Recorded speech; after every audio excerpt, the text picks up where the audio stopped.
बोलिए दुर्गा महारानी की जय। श्री अयोध्या रामलला की जय। नवरात्रि पर देश के बड़े बड़े देवी भक्त देवी का गुणगान करते हैं। मनुष्य नहीं, देवता तक आदि शक्ति को ध्याते हैं, पूजन करते हैं। पृथ्वी पर आने पर भगवान राम भी स्वयं देवी की से याचना करते हैं, विजय की याचना। भगवान श्री कृष्ण ने भी देवी की, उनके पिताश्री ने देवी भागवत पुराण कराया। यह कथा आप सब जानते हैं। आज हम आपको नवरात्रि के अवसर पर देवी भागवत पुराण में जो राम कथा है, रामायण है, देवी भागवत की रामायण सुना रहे। और इस रामायण में संक्षेप में बताया है कि भगवान राम ने स्वयं लंका विजय के लिए आदि शक्ति जगत जननी दुर्गा जी की आराधना की और दुर्गा जी ने प्रकट होकर के उन्हें आशीर्वाद दिया, जिससे कि वो लंका को विजय प्राप्त कर सके। आज संक्षेप में 8-10 मिनट का प्रसंग है, क्योंकि हमने देवी भागवत पुराण के कथानकों को संक्षेप में दोहा चौपाइयों में प्रस्तुत किया है, जो कि निरंतर हम सुना रहे हैं। अनेक लोग आपने सुना है। ये देखिए देवी भागवत पुराण, ये 100 पृष्ठों में केवल 100 रुपये में आपको उपलब्ध हो जाएगी। और इसमें देखिए सुंदर सुंदर कथाएं हैं। आज हम राम जी को स्मरण कर रहे हैं, ये रामनवमी के शुभ अवसर पर। देवी भागवत की रामायण सुनिए। लंक विजय हित राम ने किया शक्ति का ध्यान, नवरात्रि का व्रत किया मिला देवी वरदान। भगवान राम लंका विजय के लिए 9 रात्र तक उन्होंने एकम से लेकर के 9वीं तक भगवती का पूजन अर्चन किया, ध्यान किया, स्तवन किया। भगवती प्रसन्न हुई, उन्हें विजय प्राप्त हुई। संक्षेप में हम राम कथा जो देवी भागवत में दी है वो संक्षेप में सुना रहे। रामचरित की प्रमुख कहानी, रुचि ले ले कवि वृंद बखानी। भैया राम का तो कवि हमारे क्या कहते हैं, मैथिली शरण गुप्त कहा करते थे कि राम तुम्हारा चरित स्वयं ही काव्य है, कोई कवि बन जाए सहज संभाव है। तो मैं समझता हूँ कि शायद ही ऐसा कोई कवि हो जिसने रामलला पर 2 पंक्ति ना लिखी हो, उनका चरित्र ना गाया हो। लोगों ने तो महाकाव्य लिख दिए हैं, और किसी ने सीता वनवास पर लिखा, किसी ने लवकुश के ऊपर लिखा, किसी ने कैकेयी के ऊपर प्रबंध का महाकाव्य लिखे। तो हमारे देवी भागवत पुराण क्या कहता है भगवान राम के बारे में, संक्षेप में चरित्र सुनिए।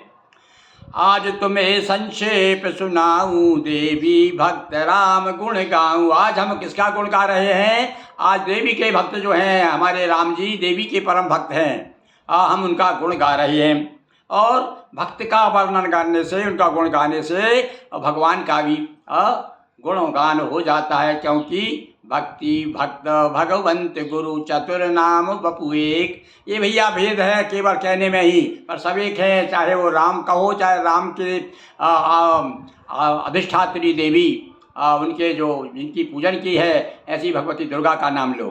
तो लीजिए, अब राम जी का भी चरित्र का वर्णन हो रहा है, देवी की महिमा तो हम गा ही रहे हैं। तो त्रेता युग दशरथ ग्रह द्वारा, लीना विष्णु राम अवतारा। देवी भागवत पुराण कहता है कि भैया विष्णु भगवान ने त्रेता युग में राम जी का अवतार लिया है। हाँ साथ अवतरे तीनों भाई, खेले सभी अवध अंगनाई। और सरल भाषा में है, इसलिए जहाँ मैं समझूंगा वहीं अर्थ बताऊंगा, नहीं तो बोलते जा रहा हूँ। सुनिए। राम लक्ष्मण भरत शत्रुघ्न, रूप राशि लख प्रमोदित जन जन। एक बार कौशिक मुनि आए, राम लखन को गए लिवाए। संक्षेप में वर्णन किया भैया। आप सभी जानते हैं कि राम जी का रामनवमी पर जन्म हुआ है, इसलिए रामनवमी कहते हैं उसे। नवमी भौमवार मधुमासा, अवधपुरी यह चरित्र प्रकाशा। तो मुनि आश्रम मख की रखवारी, और निश्चरी वहाँ ताड़ का मारी। सबसे पहले कहाँ हाथ उठाया भगवान ने? सबसे पहले एक राक्षसनी का क्योंकि भैया कहना है कि चोर को मत मारो, चोर की माँ को मारो तो चोर पैदा ही नहीं होंगे। तो सबसे पहले राक्षसनी का वध किया और पहुँचे जनकपुर धन को तोड़ा और जनक लली से नाता जोड़ा। उसके बाद प्रसंग सब जानते ही हैं। अवधपुरी जनक अवधपुरी से जनकपुरी पहुँच गए भगवान। इसी बीच के कई अभिलाषा कारण बनी राम वनवासा। और भैया राम विवाह के लौट के आए और उसके बाद में दशरथ जी ने जो ही एक बार आईने में कर्ण समीप भई सित केसा जो ही देखा, विचार किया राम जी को राजा बना दें, युवराज बना दें। और बीच में कैकई की अभिलाषा आ गई, उसने सब कुछ गड़बड़ कर दिया। बने राम सिय लखन उदासी 14 वर्ष राम वनवासी, 14 वर्ष के लिए और एक राजा जो है वनवासी हो गया। तो देखिए जीवन में कैसे कैसे उतार चढ़ाव आते हैं, ये भी आप देख लीजिए। चाहे तो भगवान चाहे तो क्या नहीं कर सकता, चाहे तो राव को रंग के करे, यस रंग के को चाहे तो राव बनावे। और नीति यही करुणा निधि की कवि गंग कहे विनती मोह भावे। और क्या कर सकते हैं भगवान, ईश्वर चाहे तो हमारी आदि शक्ति जगत जननी देवी क्या कर सकती है, तो चाहे तो चींटी के पाँव बांधे गजेंद्र को, चाहे समुद्र के पार लगावे। ओ चाहे शक्ति चाहे तो हाथी के चींटी के पाँव में हाथी को बांध करके समुद्र के पार लगा दे। देखिए कवि की कल्पना कहाँ तक पहुँची है, इसलिए कहा है जहाँ न पहुँचे कवि, जहाँ न पहुँचे रवि वहाँ पहुँचे कवि। तो लीजिए आप, करे राम बने राम सिय लखन उदासी, सूप नखा नासिका कटाई, सीता हरण दुखी रघुराई। मिले सुग्रीव बालिका वध कर, और चलातुर मास प्रवाल सर गिरी पर। अब यहाँ से बहुत देखिए प्रसंग बदलता है। राम कथा तो तुलसीदास जी के यहीं तक वो चलती है। परिवर्षण गिरी पर भगवान राम बैठे हुए थे और एक बार वहाँ पर नारद जी का आना हुआ। तो यहाँ एक दिन नारद आए और लंक विजय का सूत्र बताए। भैया देखो राम जी ने चर्चा की होगी कि ऐसा ऐसा है भैया महाराज नारद जी, अरे हम यहाँ पर और देखो वनवास काट रहे हैं, 4 माह हो गए हैं और हमारी जो हमारी अर्धांगिनी सीता जी का पता नहीं है और उनका हरण हो गया है। तब उन्होंने सूत्र बताया। अब ये सूत्र हमारे काम का भी है। जीवन में कभी कोई कठिनाई आ जाए, कोई संकट आ जाए, तो नारद जी ने जो सूत्र बताया राम जी को, वो सूत्र हमारे काम आएगा। क्या बताया? कहा राम से, हे रघुराई व्रत नवरात्र करो मन लाई। अरे मन लगा करिए हे राम, नवरात्रि पर दुर्गा जी का व्रत करिए, नवरात्र का व्रत करिए। और आदि शक्ति देवी जगदम्बा दूर कष्ट करती अविलंबा। आदि शक्ति जगत जननी आशुतोष है, तुरंत प्रसन्न हो जाती हैं। भाई तुम 9 दिन उनकी आराधना करो। ये कौन बता रहे हैं? नारद जी ने राम जी को बताया कि राम तुम ऐसा करो। तब राम जी ने श्री हरि शंभु सुरेश विधाता और किया सभी व्रत पूजी माता। नारद जी कहते हैं, अरे रामो भगवती दुर्गा का पूजन, भगवान विष्णु, शिव, सुरेश, ब्रह्मा, ये सब समय समय पर व्रत किया है उन्होंने और अपनी सफलता प्राप्त की है। प्रभु वशिष्ठ कौशिक और इधर यदि आप ऋषि मुनियों की बात करो, पृथ्वी लोक की बात करो, तो भृगु ऋषि, वशिष्ठ ऋषि और कौशिका ने विश्वामित्र, कश्यप ऋषि, ये सब जो है भगवती के व्रत करके उनकी आराधना करके और जो है सफल हुए। हजारों भक्तों, आज देखो पूरा देश जो है हमारे यहाँ हमारे पिताजी गाया करते थे कि तेरो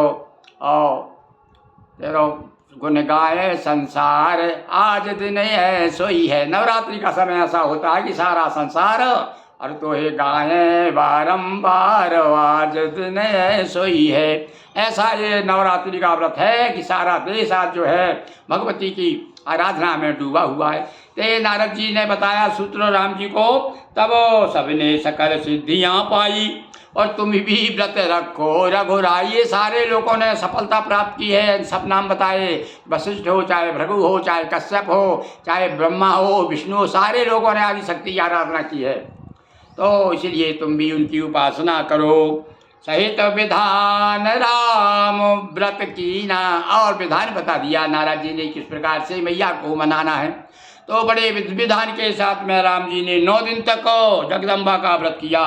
अष्टम तिथि था आश्विन मासा, देवी पूर्ण की नया विलासा। हाँ भैया उस समय, क्योंकि भैया वर्ष में चार नवरात्र आते हैं। किसी भी एक नवरात्र को पकड़ लो आप, भगवती कृपा करेगी। वैसे तो चारों में ही गुणगान गाना चाहिए, जैसे हम लोग अभी बैठे हुए आपको सुना रहे हैं। भगवती किसी न किसी बहाने मैया का गुणगान होना चाहिए।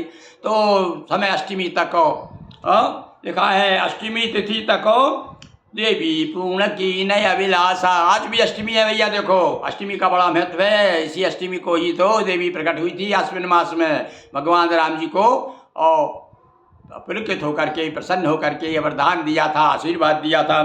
रावण बध लंका विजय का दे कर वरदान, राम लखन को धन्य कर हुई मां अंतर ध्यान। इस प्रकार से भैया भगवती का ये हमने आपको देवी भागवत के अंतर्गत रामायण सुनाई और राम भगवान श्री राम की शक्ति आराधना का जो है गुणगान किया।